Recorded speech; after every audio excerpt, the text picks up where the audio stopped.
요한복음 6장 60절에서 71절까지 교대를 읽고 마지막 절을 같이 읽겠습니다. 제자 중 여럿이 듣고 말하되 이 말씀은 어렵도다. 누가 들을 수 있느냐 한데 예수께서 스스로 제자들이 이 말씀에 대하여 수군거리는 줄 아시고 이르시되 이 말이 너희에게 걸림이 되느냐. 그러면 너희는 인자가 이전에 있던 곳으로 올라가는 것을 본다면 어떻게 하겠느냐?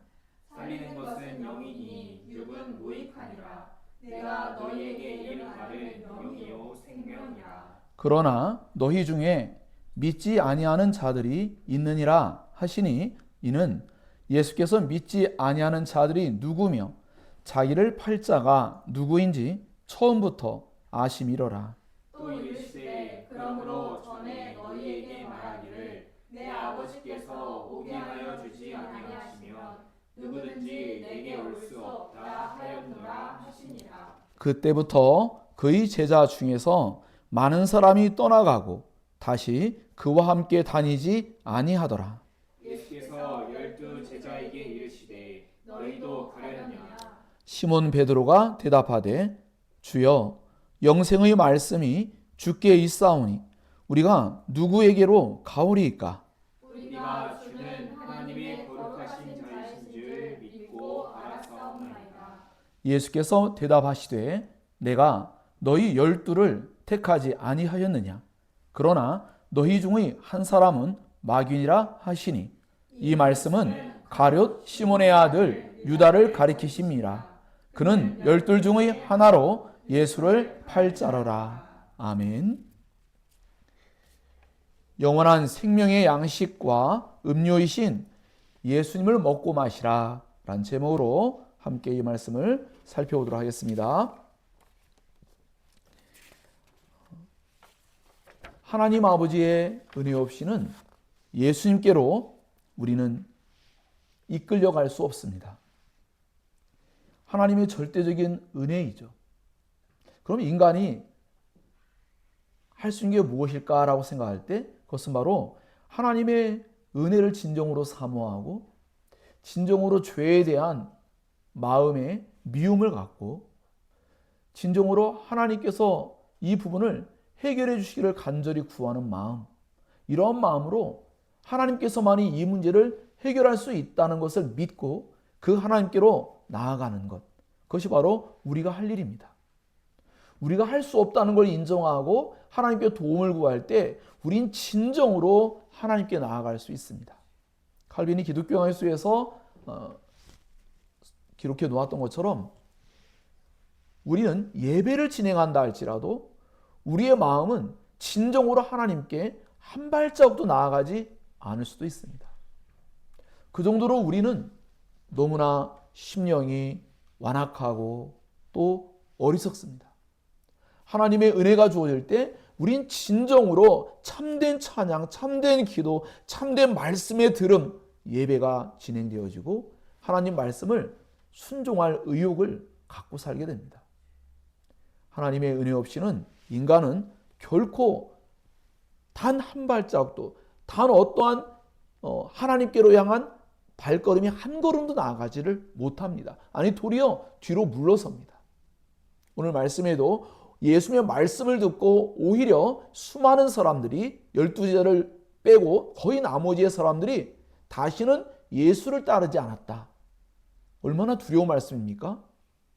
이 사람들은 오병이의 기적을 경험하기도 하고 그들은 예수님의 그 놀라운 어떤 은혜를 얻고자 나와왔는데 주님의 말씀이 그들에게 걸림돌이 됐어요. 주님의 말씀이 그들에게 어려움을 준 거예요. 오병이의 기적의 사건은 어려움이 아니라 예수께로 나아갈 수 있게 하는 좋은 디딤돌처럼 역할을 했는데 주님의 말씀은 오히려 사람들이 넘어질 수 있는 걸림돌이 되고 말았어요. 그러나 12제자들은 걸림돌이 되지 않았죠. 그들은 더 놀랍게도 오직 영생의 말씀은, 영원한 생명의 말씀은 주님께만 있습니다. 다른 어떤 곳에도 이 말씀, 이런 영생의 말씀을 가르칠 자는 없기 때문에 우리를 영원한 생명으로 인도할 수 있는 주님의 가르침은 어디에서도 들을 수 없기 때문에 우리는 주님을 떠날 수 없습니다. 우리는 주님을 따르겠습니다. 이런 고백을 했다는 거죠. 이와 같이 참된 신자는 언제나 하나님의 말씀이 생명의 말씀으로 다가오고 하나님 말씀을 신뢰할 때에 주님을 참되게 따를 수 있습니다. 이 기적과 놀랍고 신비한 일들은 결코 우리를 진정으로 주님을 따르는 데 있어서 진정한 역할을 수행하지 못합니다. 그것은 오히려 하나님께로 나아가는데 때로는 그것이 도리어 어려움을 줄 때도 있습니다. 그러나 참된 신자들은 오히려 그것도 좋은 영향을 받고 하나님의 말씀은 더욱더 그것에 대한 진정한 의미를 깨닫게 함으로 인하여 하나님을 참되게 믿고 따르고 또 섬길 수 있도록 그렇게 역사한다라는 것을 꼭 기억할 필요가 있습니다. 오늘 이 말씀이 여러분에게 과연 걸림돌인지 디딤돌인지 한번 잘 생각하며 이 말씀을 살펴보기를 바랍니다. 수많은 사람들이 예수님의 말씀을 들을 때에 예수님을 먹고 마셔야 된다. 예수님이야말로 생명의 떡이고 또 생명의 음료다 라는 말씀을 하죠. 당연히 예수님을 실제적으로 뜯어먹고 예수님의 피를 빨아먹고 뭐 이런 게 아니겠죠. 당연히 이것은 영적인 의미, 분명히 육적인 의미가 아닌 영적인 의미가 담겨져 있다는 것을 우리는 이해할 필요가 있겠죠. 그런데 정말로 많은 사람들이 이것을 깨닫지를 못했어요. 예수님의 말씀을 진정으로 받아들이는 것, 그 말씀을 받아들이는 것만이 진정으로 우리에게 참된 유익을 줄 수 있다는 거죠.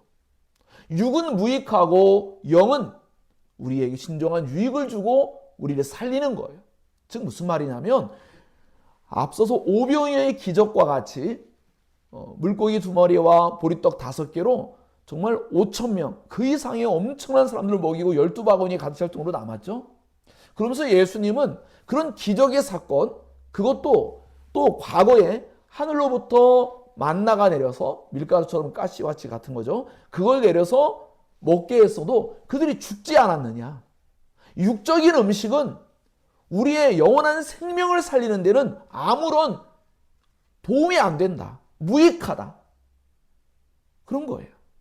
앞서 오병이어의 기적을 경험해서 그런 엄청난 신비한 떡을 먹었지만 그걸 먹었어도 결국은 죽음을 경험하겠죠. 그걸 먹었어도 죄가 사해지는 건 아니겠죠. 예수의 말씀을 진정으로 믿을 때만 죄의 사함을 얻을 수 있도록 은혜를 얻고 진정으로 영원한 생명을 향하여 나아갈 수 있다는 거예요. 그래서 우리는 잘못된 배타주의, 즉 세상에 있는 육신적인 것은 다 악하고 영적인 것은 선하다, 이런 철학적 개념이 아니라 잘못된 거죠. 이원론에 빠진 거죠. 우리 모든 것은요 하나님께로 말미암아 나왔기 때문에 다 선한 거예요. 우리가 악하기 때문이지 물질적인 자체가 나쁜 게 아닙니다. 우리 자신이 악한 거죠. 다만 육신적이고 물질적인 것은 한계가 있고 영적인 것은 그것이 육신적인 것이 물질적인 것이 할 수 없는 초월적인 어떠한 일을 수행한다라는 것인데 그것이 바로 예수님의 말씀을 믿을 때에 우리는 영원한 생명으로 나아간다라는 거예요. 그것을 진정으로 믿을 때에 그것을 성경은 먹고 마시는 것과 같은 관계를 맺게 해요. 그것을 먹고 마심으로 우리에게 진정으로 먹는 것, 마시는 것 이와 같은 것을 통해서 우리에게 연상하게 하는 거죠. 실제로 먹고 마심으로 인하여, 물론 이것은 얘기가 길어질까 말씀 못 드리지만 구약 배경 속에는 먹고 마시는 이런 일들이 결국 우리에게 실제적으로 내 영혼에 나에게 연합되어지고 우리 흔히 말할 때 그런 것들이 우리에게 피가 되고 살이 된다 하는 것처럼 우리에게 진정한 영향을 주죠. 하나님의 약속의 그 말씀을 진정으로 믿을 때 그 말씀 우리 영혼에 진정으로 참된 유익을 주는데 그것은 바로 영원한 생명을 얻도록 인도해 준다라는 거예요. 영원한 생명의 그 본질 자체이신 예수님과 연합되게 함으로 인하여서 참된 구원을 받게 하는 거예요. 이것은 나중에 아까 하이델베르크 요리문답 함께 나눴던 것처럼 성찬과 깊은 연관을 맺죠. 실제 거룩한 예식으로서 떡과 포도주를 참여할 때 그 떡과 포도주가 효과를 내는 게 아니라 그 떡과 포도주의 의미를 진정으로 알고 믿을 때 효력이 나타나는 거예요. 성령께서 일하셔서 믿는 자들의 마음속에 예수님을 진정으로 사랑하는 마음을 갖게 하고 예수님 나를 얼마나 사랑하는지를 그 떡과 포도주라는 것은 예수님의 십자가의 죽음을 의미하죠. 예수님의 십자가의 죽음의 의미를 깨닫게 해서 우리 마음에 사랑을 부어주는 거예요. 사랑의 감정을 갖게 하는 거죠. 그래서 우리의 마음속에 더욱더 그리스도와 연합된 자로서의 그 참된 사랑의 그 행위를 갖게 하고 그 사랑 안에서 구원의 은혜를 누리게 하는 거예요. 자, 그래서 이러한 예수님의 이 말씀을 문자적으로 이해해서는 안 된다는 것을 우리 분명히 이해하겠죠? 이 말씀을 진정으로 바르게 알아듣는 일은 후에 등장하지만 성령 하나님, 하나님의 거룩한 영이신 그 성령님의 감동과 깨닫게 하심과 조명, 빛을 비춰주시고 그 말씀을 수용하게 하시는 우리의 마음을 부드럽게 만들고 그 말씀이 옳다라는 것을 인지하게 하고 하는 그런 성령님의 은혜로 인하여서 이 말씀을 마음에 받아들일 수 있게 되는 거예요. 그렇지 아니하면 사실은 하나님 말씀을 받아들이기 모든 게 어려워요. 왜? 예수님이 하늘로부터 오셨대요. 깊이 생각해 봐야 돼요. 그 의미가 뭔지. 실제로 예수님이 하늘로부터 막 내려오셨나요? 실제 하늘이란 영역은 하나님이란 존재를 설명할 수 있는 유일한 하나의 공간이 되기 때문에 하늘을 설명한 거지. 그죠? 예수님은 실제로는 처녀 마리아의 뱃속에 성령으로 말미암아 잉태되셨죠. 하지만 예수님은 하늘이란 영역 속에 가장 높은 곳에 보좌, 왕이 앉는 자리죠. 통치자의 자리죠. 그 보좌가 하늘 어딘가 있다는 게 아니라 그런 영광스러운 위치, 그런 지위를 갖고 있는데 그런 분이 부패한 인간의 뱃속으로 들어와서 마리아도 부패한 죄인이죠. 당시에 믿음을 가졌기 때문에 의로운 자로 여겼지만 정결한 처녀였지만 그럼에도 불구하고 여전히 죄인이었죠. 그 죄인된 마리아의 뱃속에 들어가셔서 참된 인간으로 태어나셔야 인간의 죄를 대신할 수가 있어요. 이러한 내용을 알지 못하게 되면 예수님이 하늘로부터 오셨다는 말을 전혀 알지 못하고 요셉의 아들 아니야? 이렇게밖에 이해를 못하는 것이죠. 이미 거기서부터 벌써 예수님에 대해서 잘못 알기 시작하니까 문제가 발생하죠. 이러한 예수님의 출생에 대한 분명한 이해를 가져야 되고 더 나아가서 예수께서 하신 이 말씀의 배경이 구약적인 배경도 갖고 있고 예수님이 자신을 먹고 마시게 하는 방법을 통하여서 즉 자신의 말씀을 진정으로 믿게 하고 나중에 성찬을 통하여서 그 예수님의 말씀을 받아들이는 것과 십자가의 죽음을 같이 연상시켜서 그 성찬이라는 행위를 할 때마다 이 십자가의 죽음의 말씀의 의미를 깨닫게 함으로 인하여서 계속하여 예수님과 바른 관계를 맺게 하는 거예요. 왜냐하면 그 십자가의 은혜 없이는 인간은 하나님과 초월적인 거룩함을 가지고 순결함을 가진 하나님과 결코 화목할 수가 없어요. 하나님은 죄를 결코 간과하거나 지나치거나 가볍게 여기지 않습니다. 그 죄는 그야말로 하나님이 극도로 싫어하는 거예요. 정말 여기에 좀 아까도 벌레가 하나 날아다녔는데 벌레를 극도로 싫어한다면 이 자리에 있기도 싫을 거예요. 정말 알러지 현상이 나타나고 정말 당장 떠나고 싶을 거예요. 그러나 하나님은 그 이상으로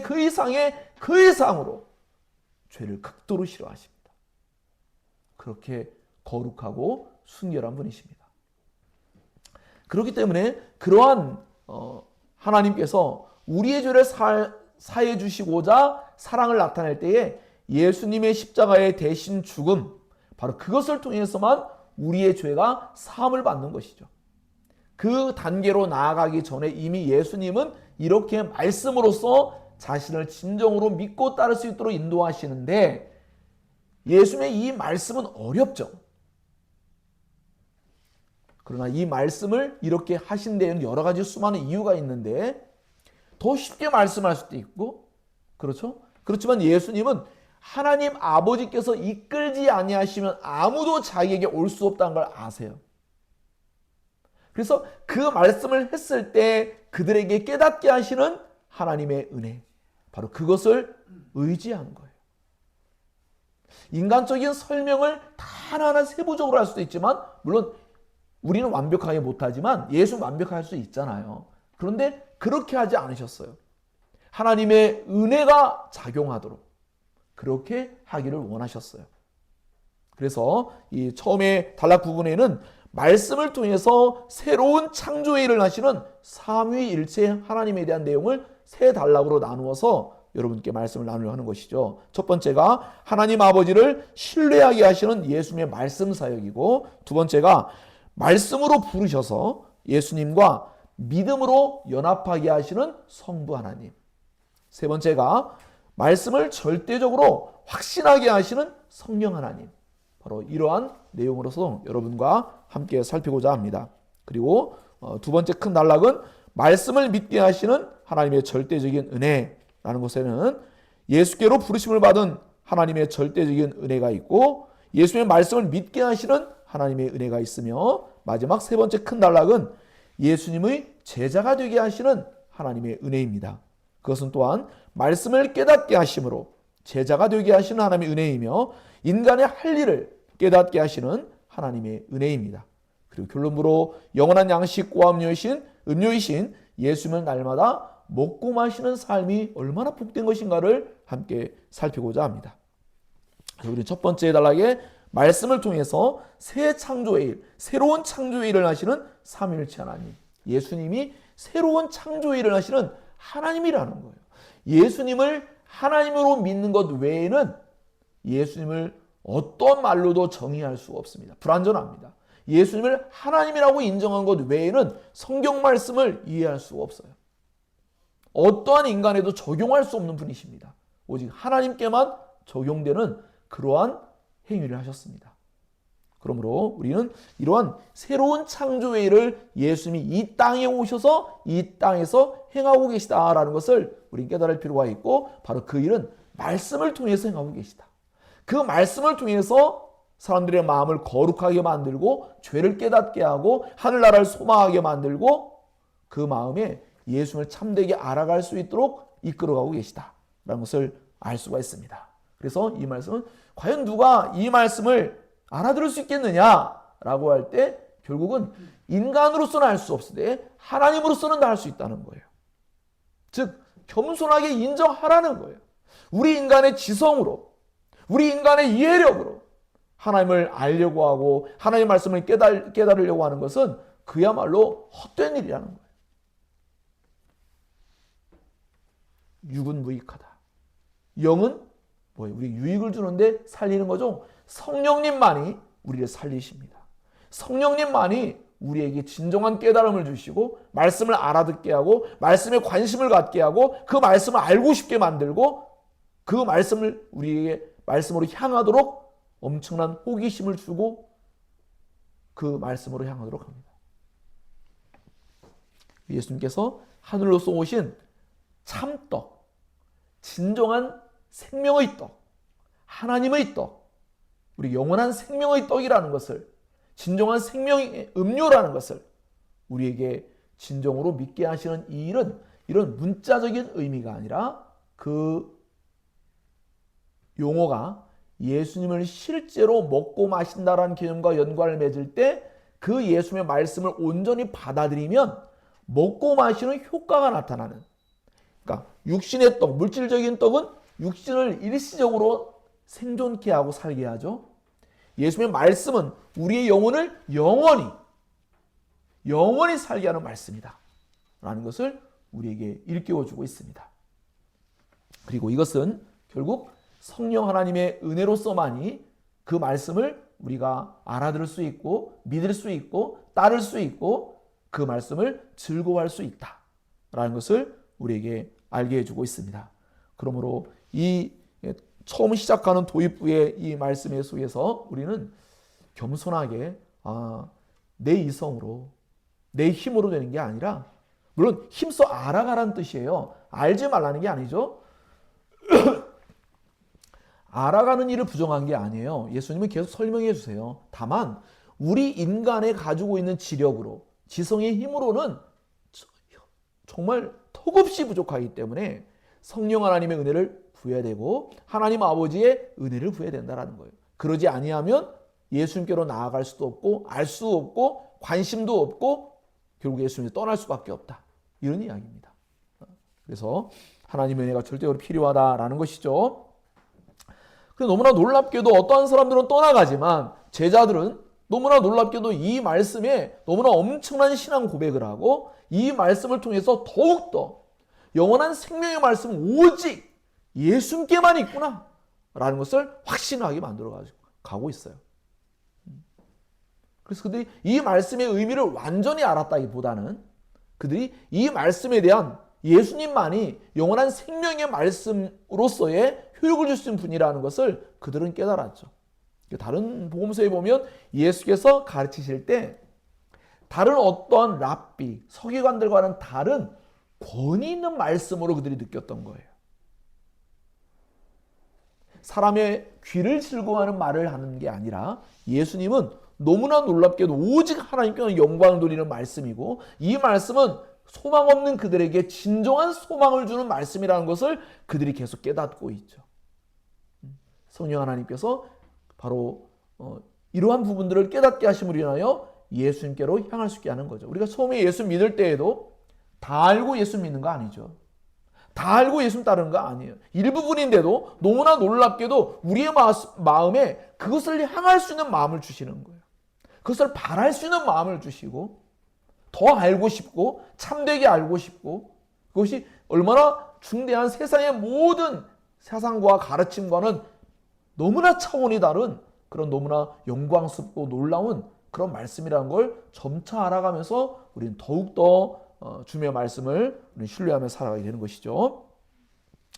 자, 그래서 이와 같이 예수님은 분명히 이렇게 말씀을 전했을 때 사람들이 떠나갈 것도 알고 계세요. 성경이 계속 우리에게 말씀해 주고 있지 않습니까? 예수님이 어떤 분이냐 했더니 제자들이 수군거리는 것도 알고 있고 믿지 않는 자들도 알고 있고 자기를 팔 자가 누구인지도 알고 있고 떠나갈 자들이 누구인지도 알고 계셨다 이래요. 처음부터 알고 계신 거예요. 그러니까 예수님은 진정으로 우리가 주님을 따르고자 할 때에 오병이어의 특별한 기적의 초자연적인 사건을 통해서만 주님을 따르게 되면 결국 그들은 진정한 구원의 은혜를 얻을 수 없다라는 거예요. 그들이 정말로 진정한 구원의 은혜, 영원한 생명을 얻고자 한다면 예수님의 말씀에 대한 감각, 예수님의 말씀을 알아듣게 하시는 성령님의 은혜가 하나님의 은혜가 그들 속에 주어져야 한다는 걸 너무나 잘 알고 계시기 때문에 바로 이렇게 의도적으로 말씀했다는 것이죠. 이미 우린 계속 살펴보고 있어요. 예수님 오병이의 기적을 일으킬 때도 빌립에게 알고 계시면서 이 많은 사람을 어떻게 먹이겠느냐라고 말씀하시죠. 그건 뭐예요? 육적인 관점에는 200데나리온도 더 되는 엄청난 그 200데나리온, 1데나리온이 하루의 품삯인데 200일 그 엄청난 액수를 가지고 이 사람들 다 못 먹일 것 같습니다. 그래, 인간의 힘으로 되는 게 아니야. 갑자기 이 많은 물자를 어디서 공급하겠어? 하나님으로서 할 수 있는 거야. 내가 하나님이야. 내가 이 일을 하기 위해서 왔어. 내가 너희들을 먹고 마시게 하기 위해서 왔어. 너희들에게 진정한 생명을 주기 위해서 왔어. 라는 걸 깨닫게 하면서 그들의 한계성을 깨닫게 하고 하나님의 그 은혜를 진정으로 바라보게 하고자 하는 것이에요. 오병이의 기적뿐 아니라 바다 위를 걸어오셨던 예수님을 또한 살펴봤죠. 그것도 이미 앞서 설명했습니다. 또 오늘 말씀에도 뭐예요? 말씀을 통해서 그들 자신의 이해력으로는 안 되고 하나님의 은혜가 필요하다는 것을 그들로 깨닫게 하시는 과정이었던 거예요. 자, 그래서 이렇게 하나님의 말씀을 알아듣는 일은요, 그야말로 엄청난 은혜를 얻은 거예요, 여러분. 여러분이 하나님 말씀을 알아듣고 하나님 말씀을 알아가는 일은요, 정말로 구원에 있어서 우리 교회에서 오병이의 기적이 일어나는 것하고는 비교할 수 없는 엄청난 일이 벌어지고 있는 거예요. 그런 초자연적인 일이 벌어진다고 해서 사람들이 깨우쳐지고 알아지는 게 아니죠. 다른 말씀을 드리면, 자, 우리가 계속 배워왔을 때 창조 세계는 신이라는 존재를 인정하게끔 만들 수밖에 없어요.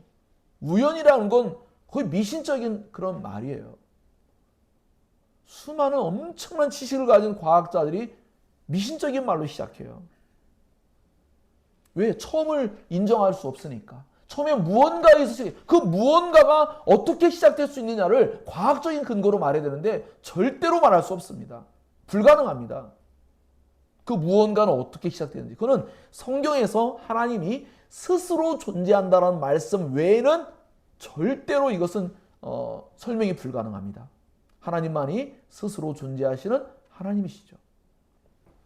자, 그런데 이와 같이 해서 그러한 말씀을 알아가는 일, 이런 것들이 이 세상의 자연 만물, 온 만물을 통해서 우리는 신이란 존재가 있어라는 걸 알지만 그 하나님이 우리를 사랑하시고 그 하나님 우리를 대신하여 십자가의 죽음으로 우리의 죄를 용서하시고 구원한다는 이야기는 절대로 알 수가 없죠. 그것처럼 오병이의 기적의 사건만을 가지고는 하나님의 사랑을, 예수님이 어떤 분인지를 참되게 할 수 없어요. 그러나 말씀은 어때요? 기독교에 나온 것처럼 자연은 말 못하는 교사라면 하나님의 이 성경은 말하는 교사예요. 우리에게 말해주는 거예요. 예수님 누구인지, 어떤 분인지, 우리가 어떻게 해야 영생을 얻을 수 있는지, 우리가 어떠한 삶을 살아야 되는지라는 것을 명확하게 알려주고 있습니다. 그렇기 때문에 하나님 말씀을 알아가는 일이야말로 절대적으로 중요한 일이라는 것을 여러분 깊이 인식할 필요가 있습니다. 여러분에게 가장 중요한 일이고 가장 최우선적인 일이고 그러한 은혜를 구해야 합니다. 그것이 너무너무 중요한 것이죠. 그래서 언젠가 우리 두 지원이가 철로역정을 함께 공부해야 될 것 같은데, 철로역정은 처음 시작하는 도입부에 그 크리스천이라는 사람이 처음에 성경을 읽고 또 읽고 그런 내용이 나와요. 밤새도록 읽어요. 깨달아지지 않는다면 못 읽어요. 덮어버리죠. 자꾸 깨달아지는 거예요. 이 세상이 멸망의 성이고 하나님의 진노와 심판이 임박했고 영원한 생명을 얻으려면 그 영생의 길을 떠나야 된다는 걸 깨달았어요. 이와 같이 하나님의 은혜만이 우리로 하여금 진정으로 죄의 죄됨을 깨닫게 해서 떠나게 만들고 하나님의 사랑을 깨닫게 해서 하나님을 향할 수 있게 하는 거예요. 하나님의 은혜 없이는 종교 행위를 아무리 열심히 수행하고 그럴싸하게 잘 이루어간다 할지라도 단 한 발자국도 죄에서 떠나지 않고 단 한 발자국도 하나님을 향하여 나아갈 수 없습니다. 어떤 사람이 마음속에 진정한 사랑이 없으면 아무리 선물 공세를 해도 바뀌지 않습니다. 바뀌지 않아요. 그와 같습니다. 하나님도 그렇습니다. 아무리 우리가 예배를 화려하게 그럴싸하게 우상처럼 뭐 재물을 바치고 뭘 해도 하나님의 마음은 움직이지 않습니다. 우리가 진정으로 정직하게, 그래서 아까 여러분에게 아까 교동문을 설명해 줬던 거예요. 그 마음이 정직한, 자기의 죄인됨을 기꺼이 인정하고 하나님의 도움 없이는 내가 얼마나 비참한 존재인지를 인정할 때 하나님께서 그 사람을 의로운 자를 만들어 주시는 거예요. 그래서 하나님을 찬양하는 거고 새 노래를 부르는 것이고 그분을 경외할 수 있게 되는 거예요. 죄를 사하는 권세는 하나님 외에는 없어요. 없습니다. 자, 그래서 이와 같은 내용이 담겨져 있기 때문에 우리는 이 본문의 말씀을 함께 깊이 알아가고자 하는 것인데, 이렇게 하나님의 그런 은혜가 말씀을 통해서 주어진다는 것이 얼마나 절대적으로 중요한 것인지, 십자가의 죽음도 설명이 되지 않는다면 어때요? 알 수가 없는 거겠죠. 그렇죠? 예. 성찬도 마찬가지고, 성찬도 말씀과 함께 하지 않으면 미신행위가 돼요. 실제로 1세기 당시에 수많은 사람들이 저 기독교인들은 뭐 사람을 잡아먹나? 왜 맨날 막 그 피와 그 살을 뭐 먹는다, 마신다 이런 얘기를 하니까 막 그런 일이 실제로 있었거든요. 그 행위의 진정한 의미들이 설명돼야 되겠죠. 여러분에게 성령 하나님께서 여러분 마음 가운데 궁금하게 하시고 알아가게 하시고 깨닫게 하시고 그렇게 말씀으로 계속 향하게 하는 일은 그야말로 복된 일이에요. 그것이 너무나 중요한 일이라는 것을 여러분은 깊이 인식할 필요가 있습니다. 교회에서 아무리 신비한 일을 경험하고 무엇을 어떻게 했다고 하고 뭐 환상을 보았다 뭘 해도 그들이 말씀을 향하지 않는다면 그것은 기독교는 아니에요. 이걸 분명히 알아야 돼요. 여러분은 하나님의 말씀으로 나아갈 때만 기독교가 되는 겁니다. 하나님 말씀을 통해서만 그 일이 진정한 의미를 갖게 되는 것입니다. 이것을 여러분 꼭 기억해야 합니다. 그래서 예수님이 말씀이 육신되어 이 땅에 오셨잖아요. 말씀이신 예수님에 의해서만 모든 것이 진정한 의미가 분명해지는 거예요. 그 예수님을 통하지 않고는 모든 의미는요, 불확실한 거예요. 알 수 없어요, 사실. 예수님에 의해서만 그 말씀의 진정한 의미가 우리에게 전달되는데, 바로 그 전달할 때 성령 하나님께서 우리의 마음에 감각되게 하시고 깨닫게 하시고 그것을 보게 하시고 느끼게 하시고 그것을 소중히 여기게 하시고 그것을 통하여 아까 말씀드린 것처럼 죄가 얼마나 악한 것인지, 내가 얼마나 악한 죄인인지를 알게 하는 거예요. 그런 성령 하나님의 은혜가 없으면 여전히 내가 남보다 그래도 내가 열심히 이렇게 성실하게 살아왔고 착하게 살려고 노력해왔고 남에게 해를 안 끼치고 살아왔는데 내가 무슨 죄이냐? 라는 것은 여전히 그러니까 말씀을 알지 못하는 것이고, 진짜 법을 알지 못해 그런 거죠. 법을 알면 내가 정말 법을 엄청나게 어기고 살아왔구나 알게 되죠. 그리고 그것이 얼마나 부끄러운지, 더 나아가서 그것이 하나님 앞에 얼마나 무서운 심판의 하나의 그 재료가 될 수 있고 증거가 될 수 있는지 이거를 알아갈 수 있게 되는 거죠. 그래서 성령 하나님께서 은혜를 주셔야 된다는 것을 나중에 요한복음에는 나중에 점점 중반부부터 성령 하나님이 굉장히 강력한 존재로 이제 등장하게 되시는데, 그래서 하나님의 은혜를 구할 수 있어야 한다는 것을 말씀드리고 있습니다. 그래서 하나님의 은혜 없이는 우리는 예수께로 나아갈 수 없어요. 예수께 머무를 수가 없습니다. 여러분의 삶 가운데도 날마다 매일매일 예수를 찾지 않아요. 교회를 다니는 수많은 사람들이 일주일 내내 예수를 찾지 않은 사람이 수두룩합니다. 예수 없이도 살만하거든요. 예수님의 도움 없이도 살아갈 수 있거든요. 그러나 참된 신자들은 예수님의 도움 없이는 날마다 죄를 떠날 수도 없고 말씀대로 살 수도 없고 하나님 나라를 누릴 수도 없고 그런 거예요. 그래서 언제나 예수님이 절대적으로 필요하기 때문에 늘 예수님을 구하는 삶을 사는 거예요. 그런 삶을 살지 않게 되면 주일날 아무리 요란스럽게 예배에 참여해도요, 말씀이 안 들려와요. 깨닫지를 못해요. 죄가 얼마나 비참한지, 하나님을 사랑하지 않는 게 얼마나 악한 죄인지, 하나님 위해 살아가는, 하나님의 영광을 위해 살지 않는 게 얼마나 하나님을 미워하는 악한 죄에 속하는지를 몰라요. 그래서 계속 결국은 그냥 일종의 하나의 종교인으로 죽을 때까지 남는 거예요. 그러다가 어제 공부하려다가 못했던 바로 그 무지에 대한 부분이 나오는 거예요. 나 이렇게 열심히 종교생활 했어야 했는데 마지막 끝지점에 가서 결국 심판을 받아요. 왜? 그런 사람으로 남았거든요.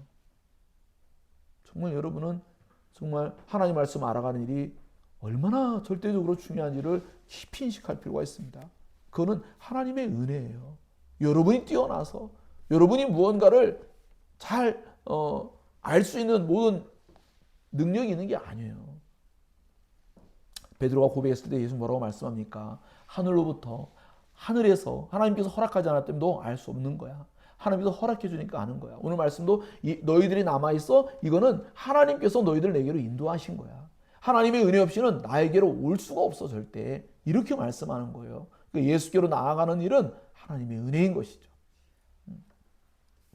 그래서 이렇게 하나님 말씀을 알게 하시고 예수님을 따르게 하시고 예수님의 말씀이 걸림돌이 아니라 디딤돌이 되게 하시는 그러한 은혜는 바로 하나님의 은혜로 말미암아 가능한 일이죠. 그 이름 바로 하나님은 말씀을 통해서 행하신다고 이야기했습니다. 하나님 말씀을 통해서 부르시는 거예요. 하나님 말씀을 통해서 일하세요. 그 말씀 가운데서 하나님이 접촉하세요.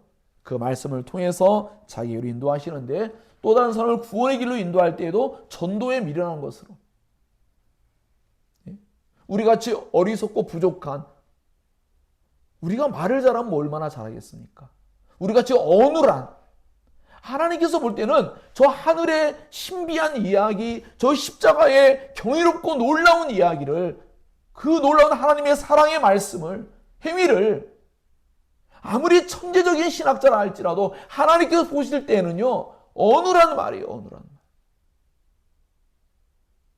그런 우리의 그 어눌하고 부족하며 그러한 이야기를 통해서 그 전도의 미련한 방식을 통해서 하나님의 말씀이 증거될 때에 그 사람들을 구원의 길로 인도한다라는 거예요. 하나님이 그렇게 하기를 기뻐하셨대요. 왜? 바로 그렇게 복음을 전할 때, 예수님의 십자가의 죽음과 부활을 전할 때 성령 하나님께서 그들의 마음 가운데 접촉하시고 그들의 마음의 감각을 살려내가지고 소생시켜서 감각되게 하시고 그 말씀을 신뢰할 수 있도록 은혜 베풀어 주셔서 구원의 길로 인도하신다는 거예요. 저 역시도 이렇게 목회자이며 설교자이지만 하나님의 은혜 없이는 정말 벽과도 같습니다. 들려지지도 않고 깨달아지지도 않고 감동되지도 않습니다.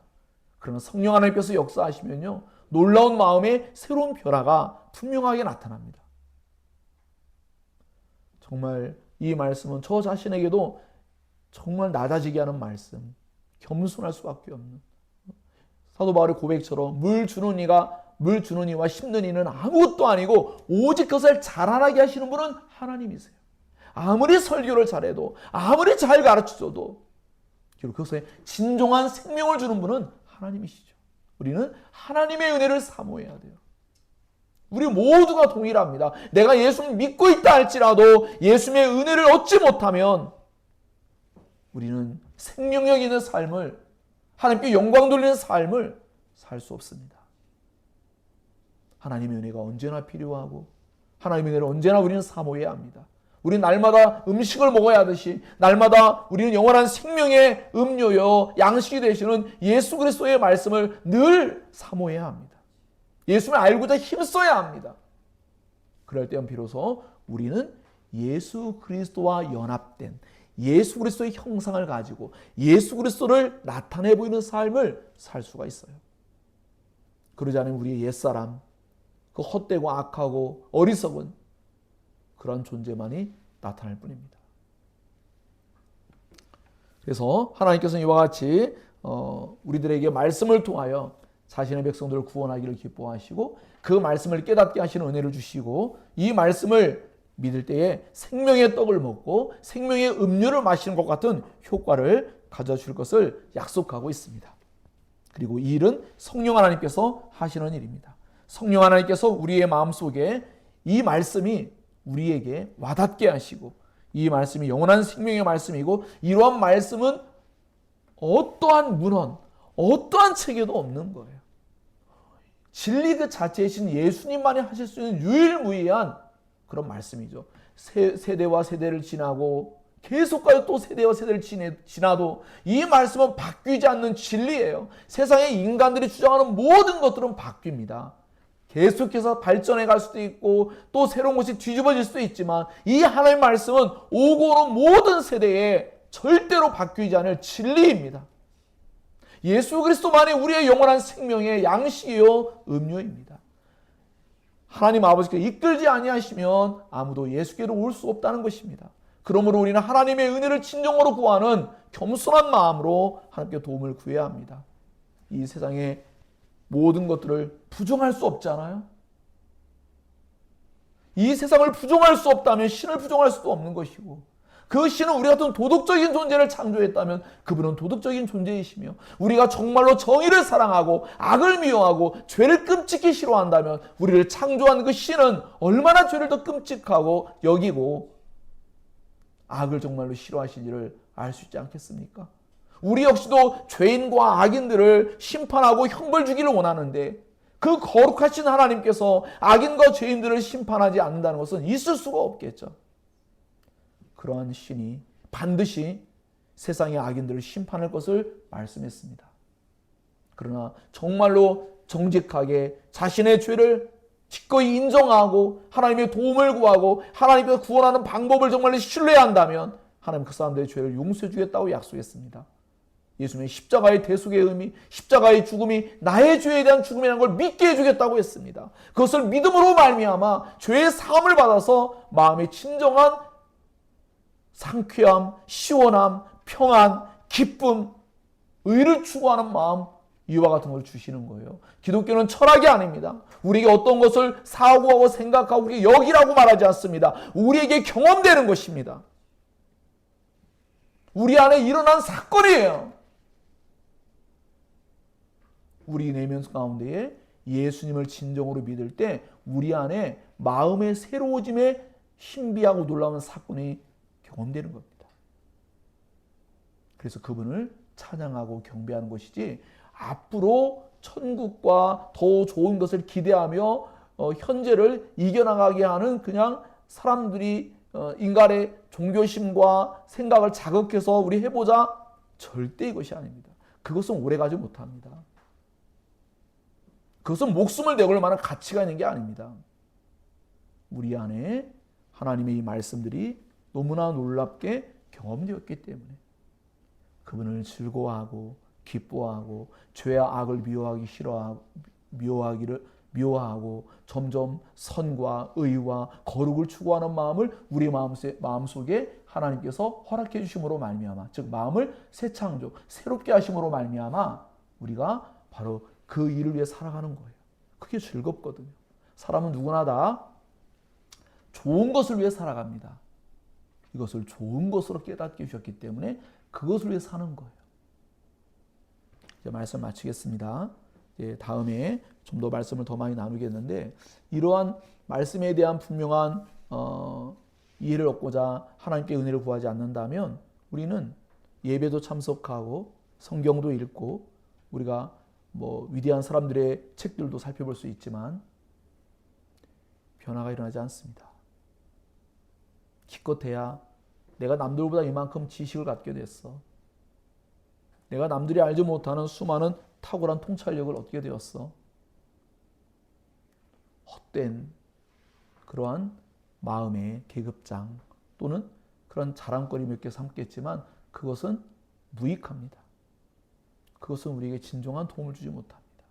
정말로 여러분이 정직하게 하나님의 은혜가 아니면 저는 예배도 감당하지 못하고 알 수도 없고 마음이 새로워지도 않고 죄의 죄됨을 깨닫지도 못하고 이 어리석은 삶에서 단 한 발자국도 움직일 수 없는 존재입니다. 나사로야 나오라라고 주님 말씀하지 아니하신다면 나사로 스스로가 죽은 지 나흘이 되어서 나올 수 없었듯이 저는 그러한 존재입니다. 썩어서 냄새가 나는 존재입니다. 하나님 저에게 말씀해 주셔서 그 말씀만이 저로 하여금 그러한 썩은 냄새가 나는 저 죽음 속에서 우리가 알 수 없는 커다란 그런 어려움 가운데 있는 존재가 예수 그리스도의 말씀으로 살아나는 것이죠. 사랑하는 여러분, 부디 여러분에게 하나님의 은혜를 사모하는 마음이 주어지기를 소망합니다. 그것은 너무나 놀라운 구원의 표적이에요. 여러분 안에 하나님의 말씀이 깨달아지는 은혜가 있기를 소망합니다. 그럴 때 여러분에게 하나님의 은혜가 더욱더 계속하여 지속적으로 전파되어지고 여러분을 반드시 구원에 이르게 할 것이라고 믿습니다. 우리 사랑의 교회 온 성도들에게 우리 교회의 하나의 일종의 슬로건처럼 진리로 말미암아 자유케 되어지는 이 진리만이 우리를 자유하게 합니다. 이 진리만이 우리를 영생에 이르게 합니다. 이 진리의 말씀을 우리 인간의 힘이 아닌 성령 하나님의 도우심을 구함으로 인하여 여러분의 내면 가운데에 정말 능력 있게 경험되기를, 그래서 여러분이 마음이 새로워지고 여러분의 삶 가운데 하나님의 능력과 은혜와 사랑이 충만하게 경험되기를 예수님 이름으로 축복합니다. 기도하겠습니다.